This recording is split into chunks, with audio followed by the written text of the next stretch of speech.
Glorious coaching centre के YouTube channel पे एक बार आपका फिर स्वागत है। मैं अमित ताज। आइए पर्यावरण और शिक्षण शास्त्र के क्लास को आगे बैठाते हैं और आज बात करने वाले हैं एक इम्पोर्टेंट क्वेश्चन पर, जिसके तहत हम लोग पढ़ेंगे आश्रय और परिवार।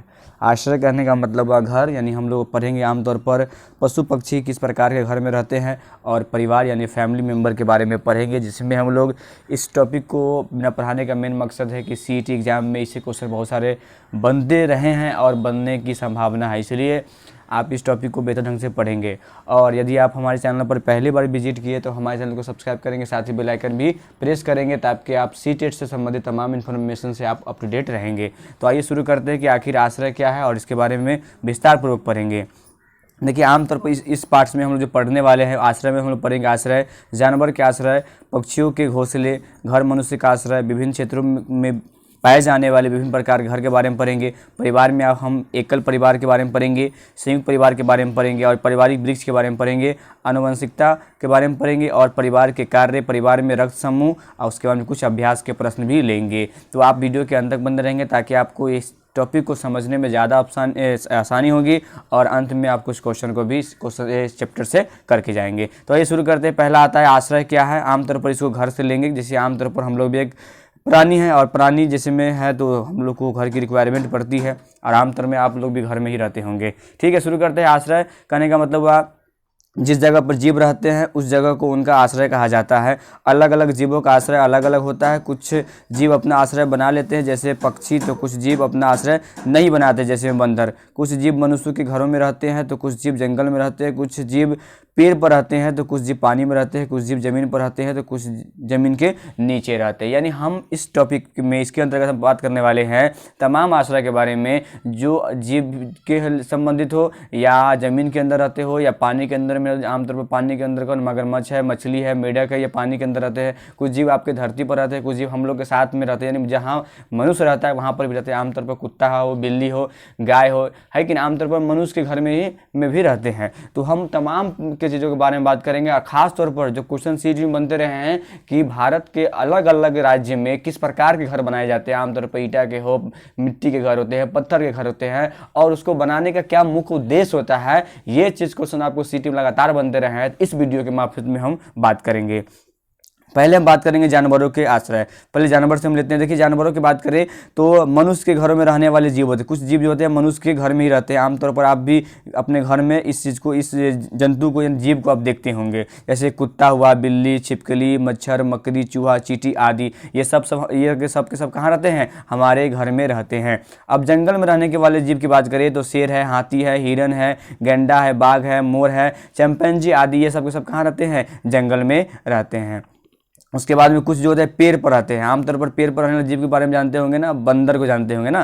पेड़ पर रहने वाले जीव की बात करें तो बंदर आपका है, कन में पांडा है, उसका नाम में स्लोथ है, लंगूर है, और पक्षी आदि, ये सब कहाँ रहते हैं, पेड़ पर रहते हैं। फिर पानी में रहने वाले जीव की बात करें तो मछली है, डॉल्फिन है, हेल्थ है, उसके बाद में बत्तख है, सांप, मेढक, मगरमच्छ, कछुआ आदि, ये सब के सब कहाँ रहते हैं, पानी में रहते हैं। जमीन पर रहने वाले जीव की बात करें, जमीन में आमतौर पर कौन कौन रहते हैं, जो घर में रहते हैं, जैसे कुत्ता, बिल्ली, गाय, भैंस, गधा, घोड़ा आदि। ये तमाम जो जानवर है वो कहाँ रहते हैं, जमीन पर रहते हैं, जहाँ पर इंसान रहते हैं। अब जमीन के अंदर भी कुछ रहते हैं, जैसे आमतौर पर सांप की बात करें, चूहा की बात करें, फिर उसके में चींटी है, खरगोश है, केचुआ है, बिच्छू आदि, ये तमाम के तमाम जो जीव है वो हमारे जमीन के अंदर रहते हैं, यानी भूमि के अंदर रहते हैं।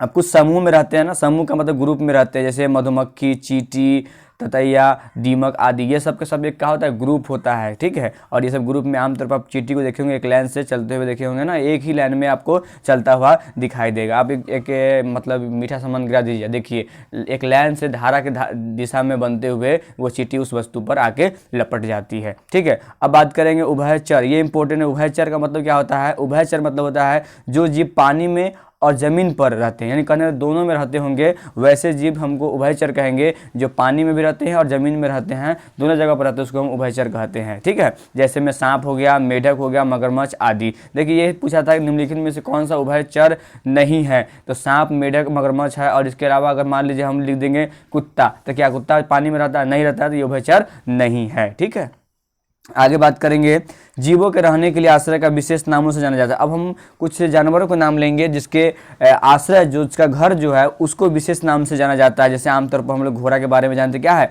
अस्तबल है उसका, ठीक है। अब देखिए यहाँ पर चार्ट है, आपको चार्ट दिख रहा होगा स्क्रीन पर, इस चार्ट को देखेंगे और अपने आप अपने नोटबुक में इसको नोट करेंगे। देखिए यहाँ पर शेर की बात करें तो यहाँ मार में रहता है, इसको अंग्रेजी में डेन कहते हैं। फिर कुत्ता आपका कुकुरशाला में रहता है, इसको केनल बोलते हैं। बिल्ली आपका पिंजरा यानी केज में रहता है। भेड़ की बात करें बारह पेन में रहता है। हाथी जंगल में रहता है। फिर मुर्गी आपका दबरा या कूप है ना, आमतौर पर हम लोग घरेलू भाषा में इसको दरबा बोलते हैं। कब से दरबा बोलते हैं ना, जिसमें मुर्गी रहती है।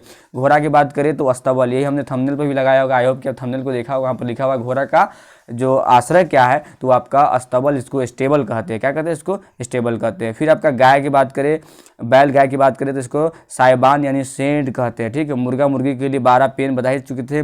चूहा के लिए बिल यानी होल की बात करें, होल में रहते हैं। पक्षी आपका कहाँ रहता है, घोंसला में। पक्षी कहाँ रहता है, घोंसला में। सुअर कहाँ रहता है, शुक्रशाला में रहता है। क्या रहता है ये, शुक्रशाला यानी स्टाइल में रहता है। क्या रहता है, स्टाई में रहता है। फिर आपका गधा की बात करें, खरगोश की बात करें, आपका बिल यानी बरों में रहता है। गधा की बात करें तो ये भी अस्तबल में रहता है यानी स्टेबल में रहता है, ठीक है। उसके बकरी आपका 12 में रहता है। क्या रहता है, 12। इसके आश्रय का नाम, इसको हम लोग पेन बोलते हैं। उसके मधुमक्खी छत्ता भी हाइव में रहता है। फिर मकड़ी की बात करें जाल में रहता है, इसको वेब बोलते हैं। फिर आपका सांप की बात करें आमतौर पर ये बिल में रहता है। चींटी आपका बिल हिल में रहता है। और जेबरा कहाँ रहता है, आपका जंगल में रहता है। फिर मनुष्य तो पता ही ना, हम भी मनुष्य, आप भी मनुष्य, तो हम लोग अपने घर में ही रहते हैं, ठीक है। आमतौर पर एक रजत मछली, देखिए कुछ इंपॉर्टेंट चीज़ है उसको भी हम लोग जान लेते हैं, ठीक है।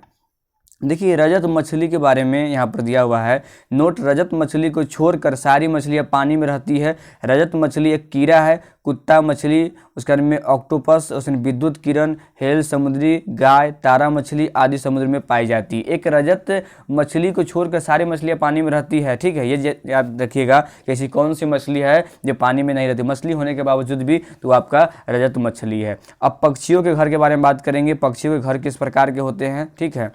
देखिए पक्षियों के घोंसले, पक्षी अपना घोंसला खुद बनाते हैं। सभी पक्षी के घोंसले एक जैसे नहीं होते हैं, सिर्फ अंडे देने के लिए घोंसला बनाते हैं। जब अंडा से बच्चे निकल जाते हैं और वे उड़ना शुरू करते हैं, तब पक्षी जो होता है अपना घोंसला छोड़ देते हैं। यानी कहने का मतलब हुआ कि पक्षी अपने रहने के लिए घोंसला का निर्माण नहीं करते हैं, बल्कि अपने अंडे को सुरक्षित रखने के लिए वो घोंसले का निर्माण करते हैं। जब उसके बच्चे चलने योग्य हो जाते हैं तो वो घोंसला छोड़कर उड़ जाते हैं कहीं और, ठीक है। उसका नाम देखिए, अब इसके बारे में आप जानते हैं, किलचीरी अपना घोंसला जमीन पर पत्थरों के बीच बनाती है। इससे क्वेश्चन पूछे जाते हैं, इसलिए आप इसको कॉपी में नोट डाउन करेंगे। फिर आपका जुलाही यानी चिड़िया जो है, जिसको वीवर वर्ड का घोंसला होता है, जो लालटेन की तरह होता है, जो टहनियों से लटका हुआ होता है और घोंसला नर पक्षी बनाता है। यानी कहने का मतलब हुआ जुलाही चिड़िया जो है, ये जो अपना घोंसला जो है वो लालटेन के माफिक बनाती है। किससे बनाती है, लालटेन के माफिक बनाती है, जो वृक्ष पर लटका हुआ प्रतीत होती है। और घोंसला बनाने की जो जिम्मा होती है वो नर पक्षी की होती है, नारी की नहीं बल्कि नर की होती है, यानी फीमेल की, मेल की होती है। देखिए कठफोरवा, देखिए कठफोरवा और बसंत गौरी पेड़ के तने में छेद कर घोंसला बनाती है। ये सवाल आपसे सीट ने पूछ लिया था कि कठफोरवा और बसंत गौरी ये अपना जो घोंसला किस प्रकार से बनाते हैं, तो ये पेड़ में छेद करके बनाते हैं, ठीक है, याद रखिएगा इसको। उसके बाद में आगे बात करेंगे इसी कड़ी में। तो अब मनुष्य की बात करते हैं। पहले अभी थोड़ा सा और बचा हुआ इसको भी हम देख लेते हैं, उसके बाद में हम मनुष्य के आश्रय पर पहुंच जाएंगे। देखिए अब यहाँ बात करेंगे, दर्जनों चिड़िया जो होते हैं दो पत्तों को आपस में सील कर क्या होता है, घोंसला बनाती है। मतलब दर्जिन एक चिड़िया का नाम है। क्या नाम है, दर्जिन आप देखे होंगे, इसको देखे होंगे, एक उसका ओट लंबा सा रहता है, मुंह आप देखे होंगे आमतौर पर, उसी को दर्जिन चिड़िया कहते हैं। दर्जिन चिड़िया जो होते हैं वो पत्तों को आपस में सील कर क्या होते हैं, घोंसला बनाते हैं। फिर कबूतर और गौरैया जो एक पक्षी है उसकी बात कर रहे हैं। कबूतर और गौरैया घरों में भी घोंसले बना लेते हैं, आमतौर पर घर में भी बना लेते हैं, ठीक है। कौवा पेड़ की सबसे ऊंची डाली पर घोंसला बनाता है। ये इसको आप नोट डाउन कीजिएगा, हम आपको बता रहे हैं। इस लाइन को जो है, इस लाइन को आप नोट डाउन कर लीजिएगा, ठीक है। ये लाइन बहुत इंपॉर्टेंट है। कौवा जो है, कौवा वो पेड़ की सबसे ऊंची डाली पर घोंसला बनाता है। एक पेड़ की बात करें तो पेड़ का जो सबसे ऊंची डाली होगा उस पर कौन सा बनाएगा, कौवा बनाएगा, ठीक है। और कोयल अपना घोंसला नहीं बनाती है, यानी कहने का मतलब हुआ कोयल अपना घोंसला नहीं बनाती है, वह कौवे के घोंसले में अंडे देती है। यानी कहने का मतलब हुआ कि कोयल और कौवा का दोनों का अंडा बराबर होता होगा, यानी एक समान दिखता होगा, इसलिए तो कोयल क्या करती है, अपना घोंसला न बना के कौवे के घोंसले में अपना अंडा देती है। ये चीज़ याद रखिएगा। उसके बाद में आता है पाख्ता जो है, पाख्ता की बात करें तो पाख्ता झाड़ियों के बीच में अपना घोंसला बनाती है। कहाँ बनाती है? झाड़ियों के बीच में अपना घोंसला बनाती है। फिर शुतुरमुर्ग, मादा शुतुरमुर्ग की बात करें तो सबसे बड़ा अंडा जो होता है ना, वो शुतुरमुर्ग का ही होता है। इसे आप नोट डाउन कर लीजिएगा। मादा शुतुरमुर्ग जो होता है ज़मीन को थोड़ा सा खोद कर घोंसला बनाती है और अंडे देती है। यानी मादा शुतुरमुर्ग जो होता है ज़मीन को पहले खोदते हैं और उसके अंदर क्या करते हैं, अंडा देते हैं। फिर मोरनी की बात करें, मोरनी या तो झाड़ियों में घोंसला बनाती है या फिर पेड़ों के नीचे डालियों में। मेरे कहने का मतलब या तो झाड़ी में अपना घोंसला बना ले या क्या बनाता है, वो डालियों के नीचे बनाती है, ठीक है।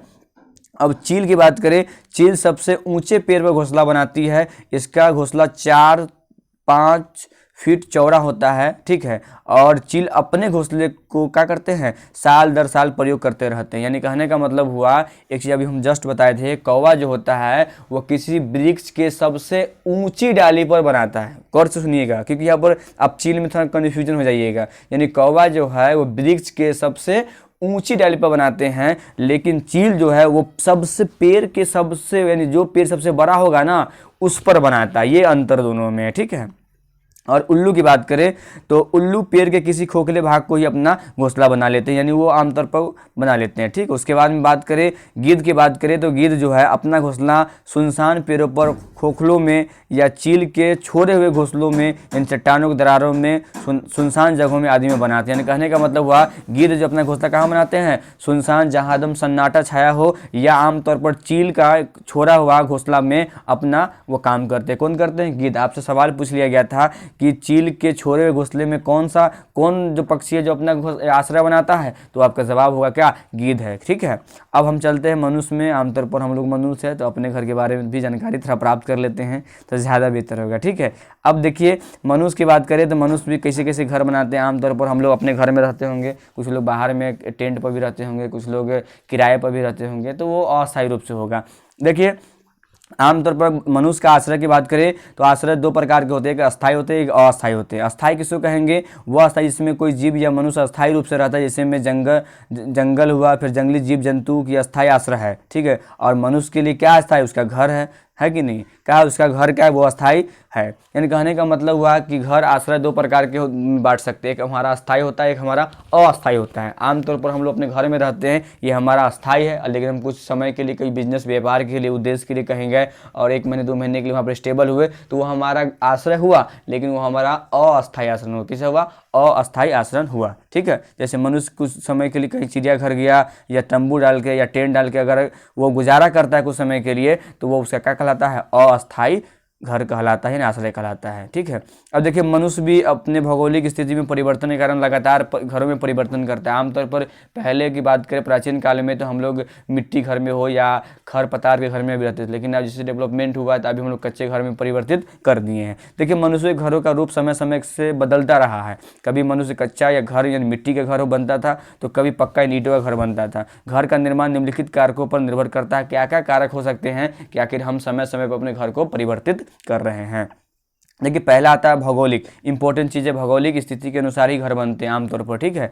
जगह की भौगोलिक स्थिति की बात करें, जगह पहाड़ी या समतल, जहाँ गांव या शहर, ये इंपॉर्टेंट है। या जगह जलवायु भी इंपॉर्टेंट है, क्लाइमेट भी इंपॉर्टेंट है कि आप किस क्लाइमेट में आप घर का निर्माण करवा रहे हैं, ये भी इंपॉर्टेंट रखता है। बारिश ज़्यादा होती है या कम होती है, गर्मी ज़्यादा पड़ती है या कम पड़ती है, भी इंपॉर्टेंट है, इस दृष्टिकोण से बनाना पड़ता है, ठीक है। और एक और है उसमें है उस जगह पर उपलब्ध निर्माणकारी चीज़ें, यानी उस जहाँ पर हम घर बना रहे हैं वहाँ पर क्या क्या चीज़ की सुविधा है, नई सुविधा है, उस चीज़ भी हमारे लिए इंपॉर्टेंट रखता है जब हम किसी घर का निर्माण वहाँ पर करते हैं। जिन चीज़ों से घर बनाया जा रहा है वह चीज़ वहाँ पर उचित मात्रा में उपलब्ध है कि नहीं, ये भी चीज़ वहाँ पर क्या है? इंपॉर्टेंट है, ठीक है। फिर बात करेंगे दो और सबसे इंपॉर्टेंट चीज़, ये तो हम भी चीज़ मानते हैं, व्यक्ति की सामाजिक स्थिति भी इंपॉर्टेंट है कि व्यक्ति अमीर है या गरीब है। ये चीज़ इंपॉर्टेंट है कि आप घर का निर्माण किस स्तर पर कर रहे हैं। तो आइए भारत के अब विभिन्न राज्यों का दौरा करते हैं, मतलब ये वीडियो के माध्यम से, और पता करते हैं कि आखिर वहाँ यानी अलग अलग राज्य में किस प्रकार के घर लोग बनाते हैं और उसके बनाने का मेन उद्देश्य क्या होता है, इस चीज़ को अब जानेंगे। ठीक है, तो पहला घर आता है मिट्टी का घर, और मिट्टी का घर बनाने के क्या फ़ायदे हैं ये भी चीज़ें हम वर्णन करेंगे इस वीडियो के माध्यम से। मिट्टी का घर क्या होता है, मिट्टी आमतौर पर सोल समझते हैं, आमतौर पर आप गाँव घर में भी रहते होंगे तो विशेष करके आप देखे होंगे जो प्राचीन काल में जो घर बने हुए थे, आज से 10-15 साल की बात करें, ज़्यादा दूर नहीं जाने के बाद 10-15 साल अगर आप बैक जाएंगे तो आमतौर पर आपको मिट्टी का घर देखने को मिल जाएगा। मेरे पास मिट्टी का घर अभी भी बगल में है, हम तो देखते हैं, आप भी देखते होंगे।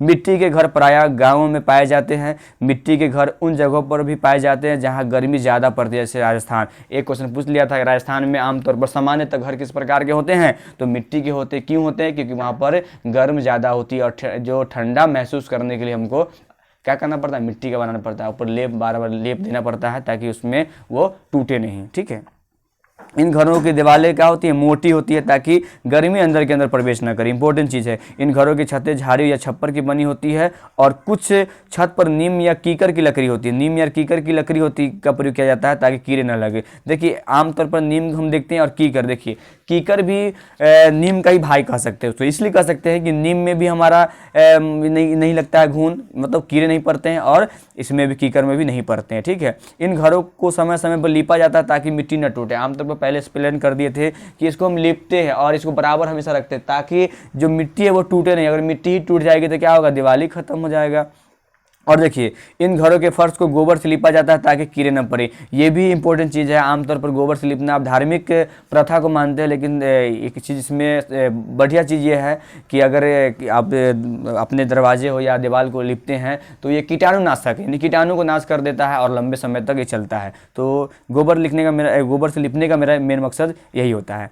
मिट्टी को मजबूत बनाने के लिए उसमें भूसा मिलाया जाता है। आमतौर पर आप चूल्हा वाला भी गाँव समाज में बनाते होंगे या अपनी बनाई भी होगी, है कि नहीं, तो उसमें भूसा मिलाते हैं ताकि उसमें मजबूती उसको प्रदान मिले। ठीक है, अब बात करेंगे बांस के घर। ये आमतौर पर वैसे इलाकों में बनाया जाता है जहाँ पर बारिश होने की ज़्यादा संभावना होती है। क्या बांस या लकड़ी के घर की बात करें तो इस प्रकार के घर उन क्षेत्रों में बनाए जाते हैं जहाँ बारिश अधिक होती है। इसी में हमारा असम की बात करें, यहाँ पर बारिश लगातार होती रहती है। क्या ये ज़मीन से 10-12 फुट ऊंचे बांस के मजबूत खंभों पर बनाए जाते हैं ताकि बाढ़ आने पर घर का कोई नुकसान ना हो। ये जो भारत के ओसम यानी असम जैसे राज्यों में इसका निर्माण किया जाता है। ठीक है, कहाँ के जैसे राज्यों में यहाँ जहाँ बारिश बहुत ज़्यादा होती है वहाँ पर इस प्रकार के घर पाए जाते हैं। कहाँ पाए जाते हैं, भारत के असम में पाए। अब पत्थर के घर की बात करें तो ये कहाँ पाए जाते हैं, देखिए पत्थर यानी पहाड़ी इलाका, आमतौर पर नाम से स्पष्ट है।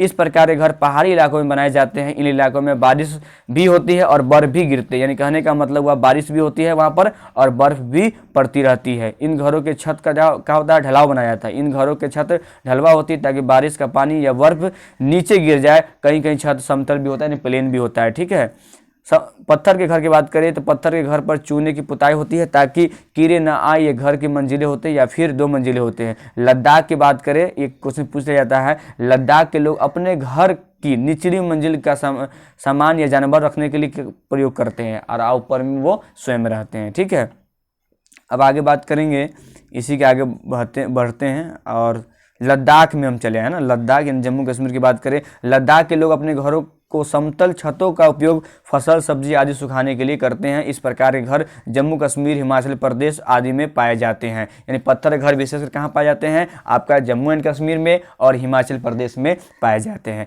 अब ईंट के मकान की बात करें या ऊंची मकान की बात करें, ये कहाँ होते हैं, देखिए इस प्रकार के घर समतल क्षेत्रों में पाए जाते हैं। या एक मंजिले भी होते हैं और बहुमंजिले, यानी बहुत 2-4-10 फ्लोर वाले भी हो सकते हैं या 1 फ्लोर वाले भी हो सकते हैं। भारत के मैदानी क्षेत्रीय भागों में इस प्रकार के घर पाए जाते हैं। ठीक है, और ऊंची इमारतें बड़े बड़े शहर में पाए जाते हैं, जैसे दिल्ली, मुंबई, कोलकाता की बात करें या महाराष्ट्र, पुणे की बात करें तो जो बड़े बड़े शहर है उसमें इस प्रकार के बड़े बड़े इमारत आपको देखने को मिलेंगे। अब बर्फ के घर की बात करें, बर्फ के घर या इसी को इग्लू बोलते हैं। यह बर्फीले क्षेत्रों में पाया जाता है। यह बर्फ के टुकड़े यानी ब्लॉक्स में क्या होता है, ब्लॉक्स में को जोड़ कर बनाए जाते हैं। किससे जोड़ कर बनाए जाते हैं, ब्लॉक्स से जोड़ कर बनाए जाते हैं।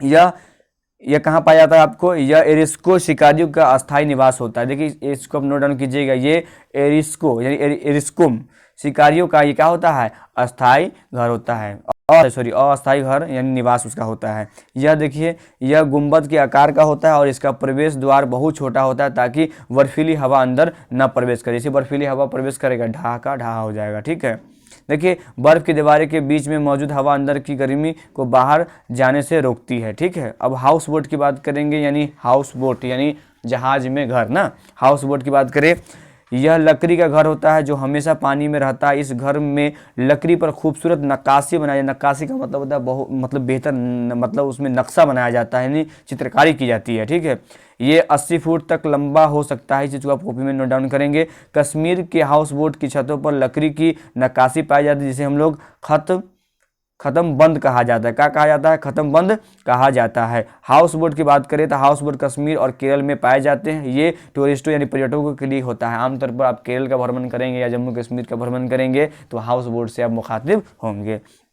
अब डोंगा की बात करें, डोंगा क्या है? तो यह कश्मीर में पाए जाने वाले नक्काशी रहित, मतलब इसमें नक्काशी नहीं, विदाउट नक्काशी रहित हाउस बोट है और इसमें वहाँ के अस्थायी लोग रहते हैं। इसमें अलग अलग कमरे भी होते हैं। अब टेंट की बात करेंगे। टेंट आप लोग जानते होंगे, टेंट जो है यह लोगों का अस्थायी निवास है। ठीक है, कहाँ है? अस्थायी निवास है। यह अलग अलग क्षेत्रों में अलग अलग चीज़ों के लिए बनता है। ठीक है, अब आगे बात करेंगे और शहर की बात करें तो शहर में भी लोग बनाते हैं। आमतौर पर शहरों में गरीब लोग प्लास्टिक का टेंट डाल देते हैं और कहीं कहीं टेंट कपड़ों के बने होते हैं। और पर्वतारोहियों की बात करें, पर्वतारोहियों के टेंट दो तह वाले प्लास्टिक शीट से बने होते हैं ताकि ठंडा न लगे। लद्दाख के चांगपा की बात करें, चांगपा जनजाति के लोग जो है याक के बालों की पट्टियों से टेंट बनाते हैं, जिसे रेबो कहा जाता है। इस चीज़ को आप नोट करेंगे कि लद्दाख में जो चांगपा जनजाति है वो याक के बालों से बनाते हैं। उस टेंट को क्या कहते हैं? तो रेबो कहते हैं। अब हवेली की बात करें और महल किले की बात करें तो ये कब बनते थे? अभी बनते हैं ना। इसका निर्माण राजा महाराजा जमींदारों या अमीर लोग करवाते थे।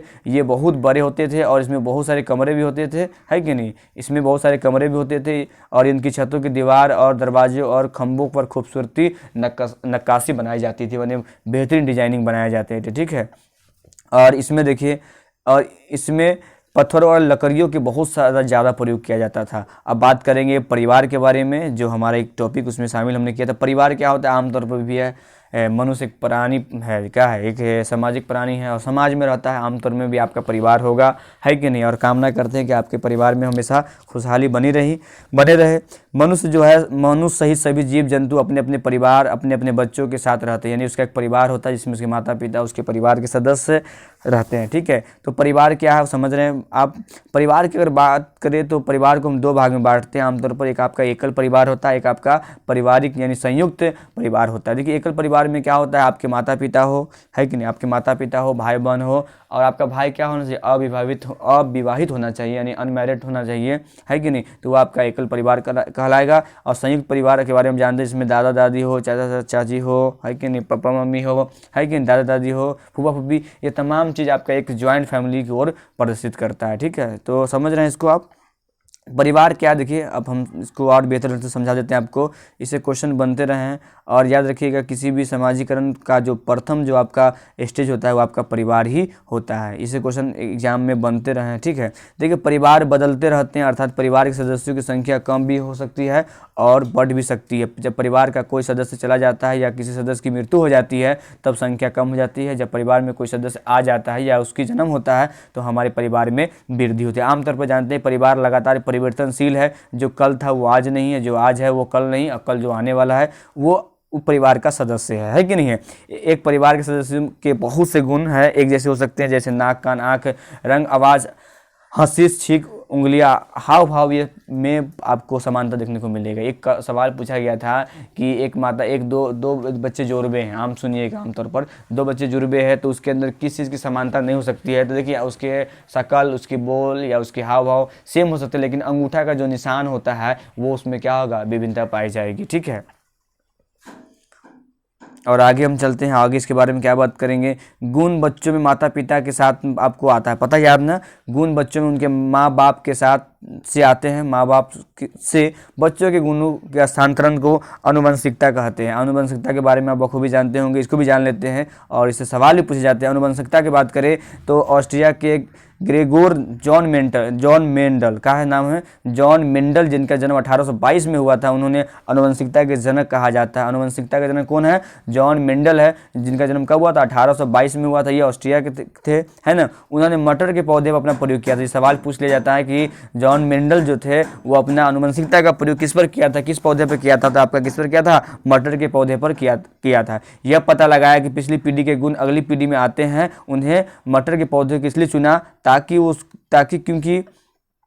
क्योंकि अगली पीढ़ी करने के बाद उन्होंने मटर के पौधे इसलिए चुना था क्योंकि मटर के पौधे में कई अलग अलग गुण पाए जाते थे और देखते थे क्या उसके गुण के पुनरावृत्ति होता है कि नहीं होता है। ठीक है, अब देखिए यहाँ पर बात करें आमतौर पर, तो ब्लड की बात करें, तो ब्लड रक्त की बात करें तो आमतौर पर जानिएगा, अगर माँ का अगर ओ पॉजिटिव है, ओ है, तो इसमें 100% बच्चा ओ ही होगा। अगर ओ ए है तो ओ पॉजिटिव इतना 50%, मतलब कुछ चांसेस लिखे होंगे कि अगर माँ बाप का ब्लड अगर इस रूप का है तो इस रूप में यहाँ पर हो सकता है। ठीक है, और बात करें इसी में परिवार के कार्य को भी जान लेते हैं। देखिए प्रत्येक परिवार की बात करें तो परिवार के कुछ नियम होते हैं, है ना। उस नियम को सभी परिवार पर लागू होता है, उसको आपको पालन भी करना पड़ता है। तो परिवार की बात करें तो प्रत्येक परिवार के अलग अलग नियम होते हैं। कुछ परिवार दूसरे परिवार के लोगों को अपने से नीचा मानते हैं और कुछ परिवार के सदस्य दूसरे परिवार के यहाँ पानी तक नहीं पीते। यह ऊंच नीच की भावना होती है। कुछ परिवार में लड़के और लड़कियों के अलग अलग नियम होते हैं। जो छूट लड़कों को मिलती है वो लड़कियों को नहीं मिलती है। आप जानते हैं आमतौर पर इसको रूढ़िवाद यानी लैंगिक विभेद कहते हैं। पूछा गया था सवाल सीटेट में कि लिंग क्या है। लिंग कहने का मतलब है कि लिंग क्या है, तो उसमें मतलब लिंग विभेद क्या है, तो आमतौर पर ये रूढ़िवादी प्रवृत्ति है जो आमतौर पर हम इसको जन्म देते हैं। ठीक है, देखिए लैंगिक की बात करें, लैंगिक विभेद कहते हैं आमतौर पर। क्या कहते हैं? लैंगिक विभेद कहते हैं जहां ऊंच नीच की भावना होती है और लैंगिक विभेद किसी भी समाज को सफल नहीं बनाते। अगर समाज को विकसित करना है तो ये भावना हमको समाप्त करनी होगी, यानी महिला और पुरुष को दोनों को समान का अधिकार देना पड़ेगा। ठीक है, अब परिवार के कार्य की बात करें, जो हमारा अंतिम